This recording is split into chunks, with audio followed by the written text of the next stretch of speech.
You know, one of the things that I have continued to see in my profession over the past 15 years is an inability to define and identify individuals who seem to lack a normal and general sense of empathy, compassion, understanding, respect. You know, these kind of characters tend to be defined as having a personality pathology. So they're a narcissist, a sociopath, a psychopath. They may even be a dark empath, right? But there's no real research that confirms that for us. And so because of that, we often end up empty-handed, wondering if we're missing something, or wondering if, you know, maybe we're just not smart enough to find the information even in a Google search. Whatever the case may be, we need, this is my point in mentioning this, that we need more information on how to identify people with a personality pathology. Of course, we have, you know, flaws and insecurities. We make mistakes. We're not perfect humans, but it's important that we understand that some of the behavior that we see in our life, even the behavior of strangers, has a meaning, that something's going on there. It's not just this chance kind of, you know, encounter, and this is an individual with a lot of different behaviors. But the reality is, for most human beings, is we are going to be exposed to a variety of people between now and when we leave this world. Imagine moving into a neighborhood and, you know, you found this wonderful home, you seem really happy, you know, you're ready to move in and move on with your life, right? You now feel that you have some freedom until your next door neighbor comes out of his home, stares at you, walks over to you, introduces himself to you, and then asks you a barrage. Am I saying that right? Barrage? A series of questions that feels like you are being insulted, assaulted, and possibly even disregarded completely. Nosy people are not always just nosy. Sometimes they are more than nosy, and there's some psychology to what is happening. So if you feel like you've met somebody like this, or you feel like you've been living with somebody like this, you want to keep watching. So what is happening here, right? What's happening here with individuals that, you know, disregard who you are? They don't seem to understand that you don't want to talk about certain things, and you shouldn't have to feel obligated to share your personal business. You know, it's hard sometimes to set that boundary, and I get that. I've struggled with that over the past couple years of my life. It took me until my mid-30s before I could understand that, you know, I don't owe anybody anything, and I certainly don't owe anybody anything that lives around me. I have the right for privacy, right? And you probably feel the same way.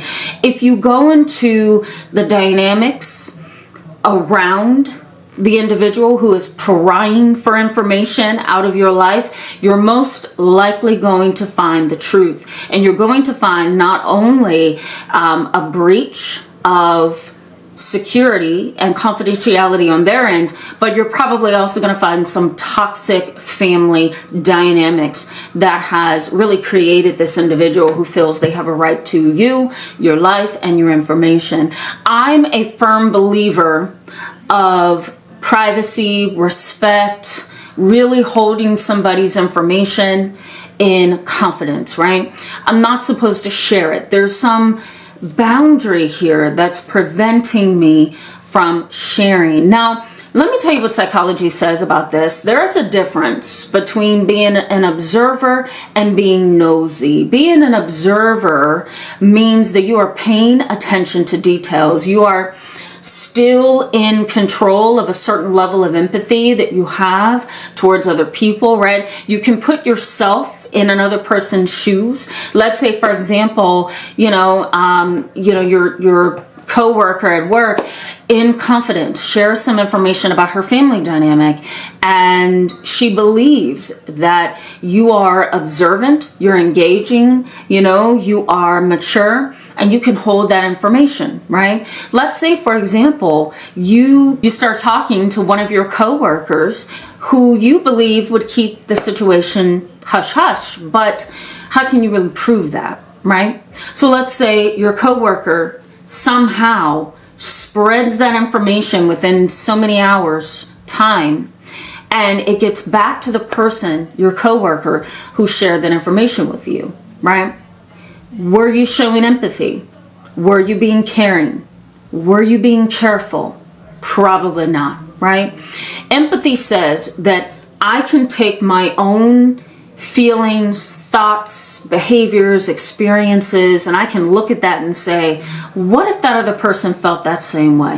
What if something like this happened to me? How would I feel? A lot of people who are nosy and inconsiderate of your personal life and information tends to lack empathy. There's something to this, you know? We're going to get into that in just a little bit. Being nosy is prying for information. Prying for information. When I think of prying, I think of somebody trying to pry two doors open. You know, if you've ever been in Home Depot or Lowe's, you know, and sometimes there's a door that closes on you. Sometimes you have to pull it open.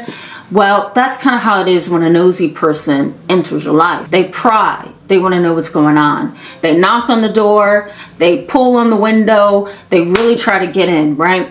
And ultimately, it's up to you whether you give in to that or not. And sometimes with very unstable individuals, whether this is a neighbor, a friend, a coworker, or a family member, or even somebody you're in a relationship with, despite who they are, there's this disregard for the rights of your free will to share and not have to share with the whole world. And some people will become very upset with you, depending on how unstable they are, if you don't share the details they're prying for.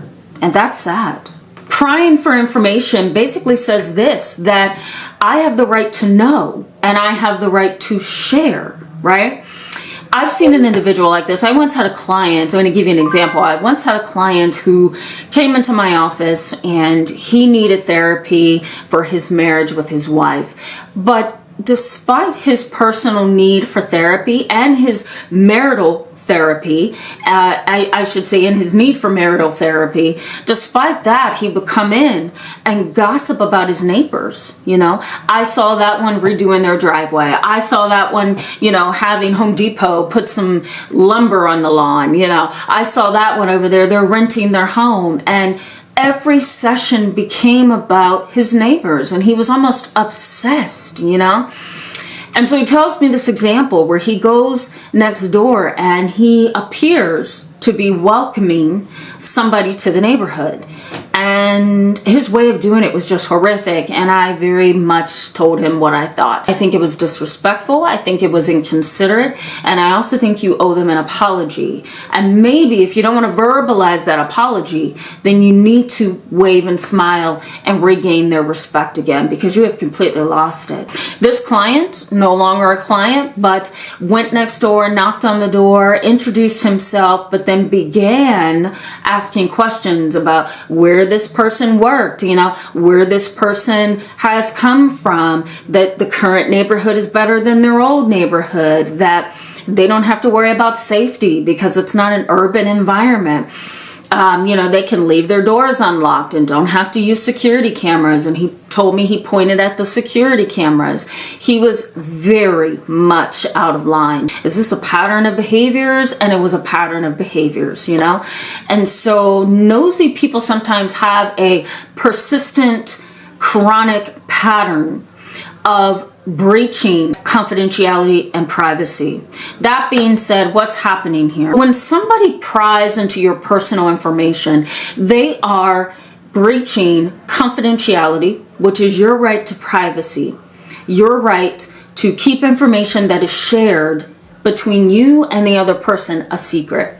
You know, confidentiality for me, and it can be defined in many different ways, but confidentiality for me says I respect me and I respect you. And when you tell me things, I'm going to weigh the pros and the cons of revealing this information. And I'm going to also weigh whether this is an ethical thing or not, if this is a moral thing or not, just to share your information. Imagine your therapist, for example, getting very private information on you, and after session after session after session, you've revealed some really deep secret things, right? Let's say that that's you. How would you feel if your therapist went to their therapist next door in the office, or a cousin, or a family member, or a friend, or even your boss, and began to divulge these secrets, right? It's a breach of your ability and your right to have privacy and to be respected. The other breach is a breach to privacy, and it's a breach to your free will. I'm offering you this information. I don't expect you to take it and offer it to other people. These kind of individuals may also have what we call cognitive empathy, but no effective empathy. They don't have the ability to put themselves in your shoes, to feel what you may feel after they reveal that information. Cognitive empathy says, I can actually conceptualize what you want from me, but I don't really care what I do with your information. I don't care what I do with gossip. I don't care what I do with information that's being circulated about you in the community or at work or within the family. You know, there's also a disregard for the rights of others. There's also impulsivity and pride. Impulsivity and pride, right? People who talk a lot, talk too much, or are very impulsive often reveals a lot of information about other people that should not be revealed. Research suggests that individuals who are gossipy and nosy, they tend to lack social skills. They are often loners or very lonely individuals who do not really have any close friends, and they don't have anything really going on in their lives. So they're bored, for lack of a clinical term. There's, of course, no empathy, and they may feel validated by others just by sharing personal information, right? So let's say, for example, your coworker met you for the first time and they have some preconceived notions about you. They talk to you and try to get to know you, but they're going to go to Bob over there because Bob met you first, and Bob may have some insights that may help you, right? Or may help them, I should say. And so when your coworker goes over there to Bob, Bob is yapping about you. And your other coworker may look at that and say, yep, that's what I thought. That's what I thought. Boom, validation, right? And that's unfair conception of reality. We're hardly ever correct on our pre-assumptions of people, but that's what happens here. Some people who are nosy and gossipy, they need their thoughts and their concepts of you, their preconceived notions validated.